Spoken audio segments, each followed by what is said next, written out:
अस्सलाम वालेकुम स्टूडेंट्स। तो लास्ट वीडियो में हमने the process of photosynthesis minerals ये चीज कवर किए थे। आज हमारा टॉपिक है what happen to the glucose.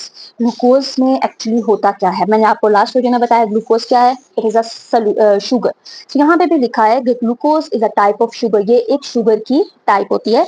It is the food made by plant. ये एक खाना है। मतलब ग्लूकोज क्या है, एक फूड है। कौन बना रहा है इसको? प्लांट बना रहा है। किस प्रोसेस से बना रहा है? फोटोसिंथेसिस के प्रोसेस से बना रहा है। तो ये चीज बहुत इंपॉर्टेंट है कि व्हाट इज ग्लूकोज, ये है क्या, इसको कौन बना रहा है। Some of the glucose is used immediately to produce energy during respiration. Of course हम रिस्पायर कर रहे हैं तो पौधा भी रिस्पायर करता है। तो कुछ ग्लूकोज फौरन फौरन इस्तेमाल कर लेता है ताकि वो एनर्जी को प्रोड्यूस कर सके रिस्पायरेशन के दौरान। रिस्पायरेशन क्या है? रिस्पायरेशन टेक प्लेस, वो मैं नेक्स्ट टॉपिक हमारा रिस्पायरेशन का ही है। Respiration take place inside every living plant cell all the time. हर वक्त पौधा रिस्पायर करता है। जैसे हर वक्त हम सांस ले रहे हैं, ब्रीथ कर रहे हैं, रिस्पायर कर रहे हैं, सेम पौधा भी वैसे ही करता है। इवन एट नाइट, रात के वक्त भी पौधा रिस्पायर करता है। सो दिस एक छोटा सा पैराग्राफ इज वेरी इंपॉर्टेंट, तो ये याद रखना इसको। all plant a plant can use the glucose it make in many ways. अब एक पौधा ग्लूकोज का प्रोसेस कहाँ कहाँ इस्तेमाल कर रहा है। So these are the four ways that plant use glucose. The first one is some glucose is change into cellulose. कुछ पौधे ऐसे हैं जो कि वो किस में चेंज हो जाते हैं? सेलुलोज में, to make new cell wall, ताकि वो अपने एक नई सेल वॉल बना सकें। Cellulose give a strong outer coat to the plant cell. अब लाइक हमारे पास एक प्लांट है, मैं यहाँ पे छोटा सा ड्रॉ कर देती हूँ। ये प्लांट है। अगर आपने 6 क्लास में चैप्टर 1 में प्लांट की डायग्राम पढ़ी हो तो उसके ऊपर ये सेल वॉल होता है। लाइक अंदर आपका वैक्यूल्स होता है, न्यूक्लियस होता है, Golgi apparatus, endoplasmic reticulum, rough endoplasmic, तो ये सब चीजें इसके अंदर होती हैं। तो ये जो उसकी बाहर वाली लेयर है that is called cell wall. अब सेल वॉल क्या काम करता है? इसका एक कोट है ताकि अंदर वाले प्लांट को प्रोटेक्ट करके रखे, उसको अंदर कोई प्रॉब्लम ना हो। It help the plant support itself, और अपने आप में पौधे को हेल्प कर रहा है। सेकंड आप देखो तो some glucose is join up the nitrogen. कुछ ग्लूकोज नाइट्रोजन के साथ अटैच होते हैं। व्हाई?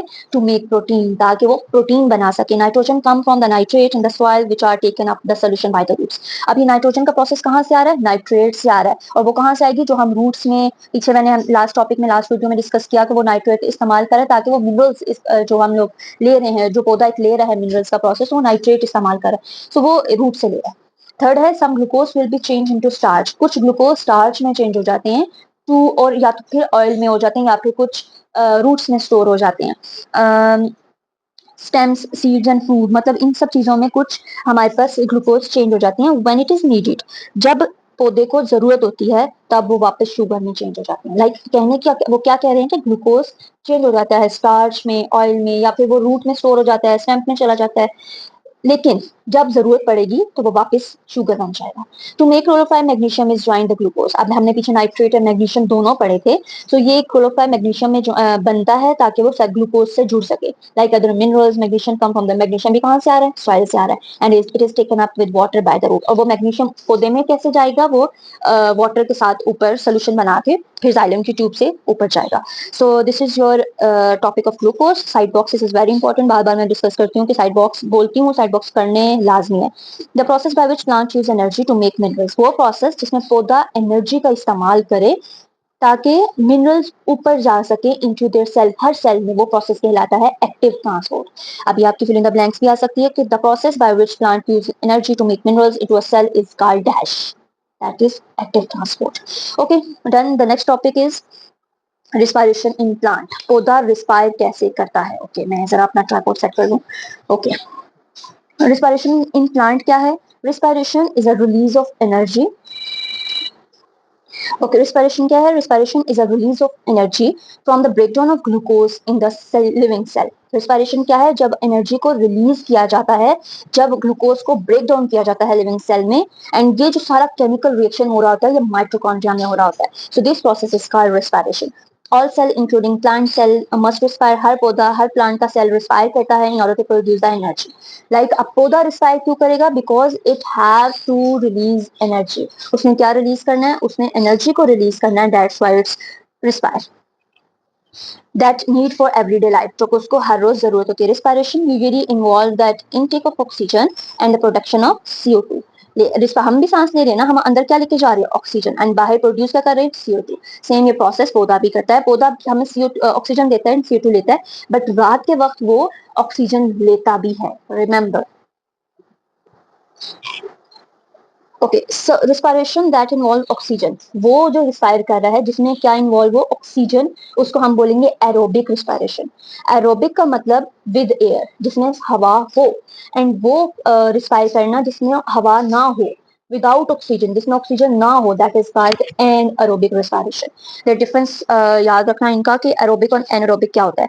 एनारोबिक का मतलब है विदाउट एयर। अब एरोबिक जिसमें ऑक्सीजन होती है उसकी इक्वेशन क्या है? सबसे पहले हमारे पास ग्लूकोज मौजूद है, साथ ऑक्सीजन मौजूद है। अब इनको अगर हम ब्रेक करें या फिर इनको हम ज्वाइन करें या इनका कोई केमिकल रिएक्शन करवाएं तो क्या प्रोडक्ट निकल के आएगा? CO2 निकलेगी, वाटर निकलेगा एंड रियल एनर्जी निकलेगी, जो कि कंप्लीटली उसको ब्रेक डाउन किया जाता है। और ये इक्वेशन इंपॉर्टेंट है, इसको याद रखना कि पेपर में भी सिर्फ इक्वेशन भी पूछ सकते हैं कि what is the equation of aerobic respiration. Okay, इसका मतलब ये है कि इस केमिकल रिएक्शन का के यूज ऑफ ऑक्सीजन क्या इस्तेमाल कर रहा है? ऑक्सीजन का इस्तेमाल कर रहा है।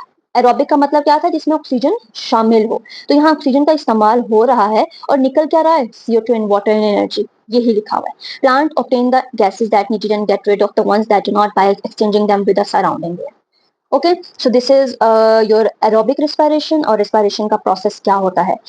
नेक्स्ट टॉपिक भी इसका एनएरोबिक है, जिसमें हम लोग without, sorry, okay, next topic हमारा एनारोबिक रिस्पायरेशन है कि विदाउट एयर या विदाउट ऑक्सीजन क्या काम हो रहा है प्लांट में। Plant cell can respire anaerobically if they needed to. पौधा सांस लेता है, मैं ऊपर बता चुकी हूँ, लेकिन पौधा ऑक्सीजन के विदाउट ऑक्सीजन भी काम करता है तब जब उसको जरूरत होती है। Instead of being broken down completely into carbon dioxide and water, इसके बजाय जब वो टूट जाए CO2 में एंड वाटर में कंप्लीटली टूटने की बजाय glucose break down into ethanol and carbon dioxide. तो इसमें क्या चीज, वो किस में टूट रहा है? या तो फिर वो एथेनॉल में या फिर वो कार्बन डाइऑक्साइड में टूट रहा है।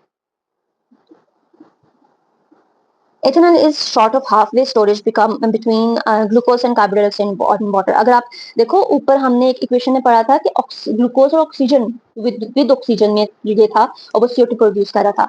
विदाउट ऑक्सीजन में यहाँ पे हमने पढ़ा है कि वो ब्रेक डाउन होने की बजाय क्या इस्तेमाल कर रहा है? इथेनॉल को इस्तेमाल कर रहा है। हमारे पास सिर्फ ग्लूकोज है, यहाँ पे कोई ऑक्सीजन नहीं है, तो हमारा निकल के क्या आ रहा है? मतलब क्या प्रोसेस केमिकल रिएक्शन निकल रहा है? इथेनॉल आ रहा है, CO2 आ रही है एंड एनर्जी निकल के आ रही है। आई होप आपको समझ आ रहा होगा कि with oxygen and without oxygen क्या डिफरेंस है। सेम नीचे लिखा हुआ the root of plant living in water logged soil have to use anaerobic respiration. वो पौधे जो कि पानी में रहते हैं वो क्या इस्तेमाल करते हैं? एनारोबिक। वहां पे विद ऑक्सीजन नहीं होता। अगर वो विद ऑक्सीजन इस्तेमाल करेंगे तो वो पौधे डाई हो जाएंगे, मतलब मर जाएंगे। However, the plant must return to aerobic respiration.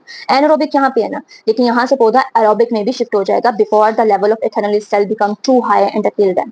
जब अगर इथेनॉल तेजाबियत की अगर ये प्रोसेस बहुत हाई हो जाएगा तो फिर वो पूरा तेजाबियत फैल जाएगी एंड देन फिर वो पौधा पूरे तरीके से डेड हो जाएगा। सो इस वजह से वो फिर जब ये हाई होना शुरू हो जाता है तो वो फिर वापस एरोबिक में शिफ्ट हो जाता है। सेम ये आप फिल इन द ब्लैंक्स के लिए याद रखना कि tree is water logged soil है। पौधा क्या है? वाटर, सॉरी, एक ट्री क्या है? वाटर लॉग्ड सॉइल है। Finally, we have our last topic of this chapter. Same, ये आप एक चीज देख लीजिएगा कि did you know फर्मेंटेशन कहाँ इस्तेमाल करते हैं हम? आटा गूंदने में, वो जो खमीर आटा होता है, नान बनाने के लिए, ब्रेड बनाने के लिए, तो फर्मेंटेशन वहाँ इस्तेमाल की जाती है। तो ये फिल इन द ब्लैंक्स के लिए याद रखना। अब गैसेस एक्सचेंज कैसे होती हैं प्लांट में? मैं डायरेक्टली आपको सिर्फ ये 2 इक्वेशंस बता रही हूँ, दैट इज वेरी इंपॉर्टेंट। अगर आपको ये इक्वेशन समझ आ गई जो हम पीछे ऑलरेडी डिस्कस कर चुके हैं, फोटोसिंथेसिस के प्रोसेस में CO2 वाटर इस्तेमाल हो रहा है, क्लोरोफाइल धूप से आ रहा है, ग्लूकोज ऑक्सीजन एनर्जी निकल के जा रही है। रेस्पिरेशन में भी ग्लूकोज ऑक्सीजन इस्तेमाल कर रहा है, CO2 वाटर एनर्जी रिलीज हो रही है। अगर आप एरोबिक कर रहे हो तो ऑक्सीजन है, एनारोबिक करोगे तो फिर एथेनॉल और वो सब चीजें आ जाएंगी। सो ये वही चीज लिखी हुई है, ये इक्वेशन डिफरेंस याद रखना।